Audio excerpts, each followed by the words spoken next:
गुजरात की राजनीति में बड़ा धमाका हुआ है। मुख्यमंत्री भूपेंद्र पटेल के नेतृत्व में भाजपा सरकार ने अपने मंत्रिमंडल में आमूलचूल बदलाव करते हुए सत्ता समीकरणों को पूरी तरह से नया रूप दे दिया है।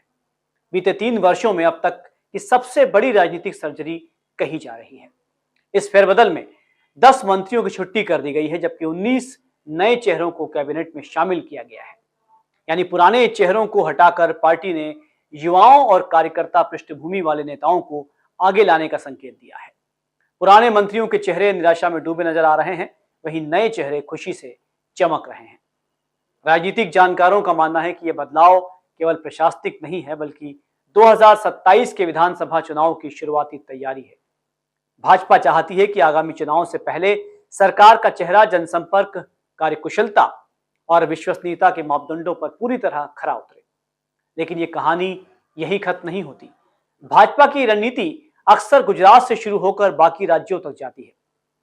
ऐसे में अब सबसे बड़ा सवाल यही उठ रहा है कि क्या इस बदलाव का असर मध्य प्रदेश, राजस्थान और छत्तीसगढ़ जैसे राज्यों में भी दिखाई देगा।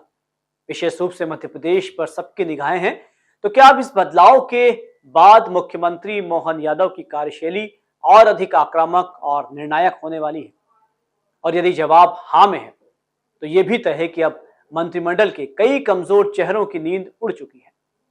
सूत्रों के मुताबिक कुछ मंत्री जो लंबे समय से सुस्त प्रदर्शन और जनसंपर्क में कमी के कारण आलोचना झेल रहे हैं, वे खुद को अगले संभावित फेरबदल की सूची में देख रहे हैं।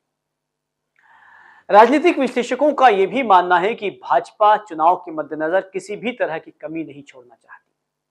गुजरात का यह मॉडल संभवतः उसी दिशा में एक बड़ा कदम है, जो आगे चलकर देश के अन्य भाजपा शासित राज्यों की राजनीति में नई परिभाषा लिख सकता है।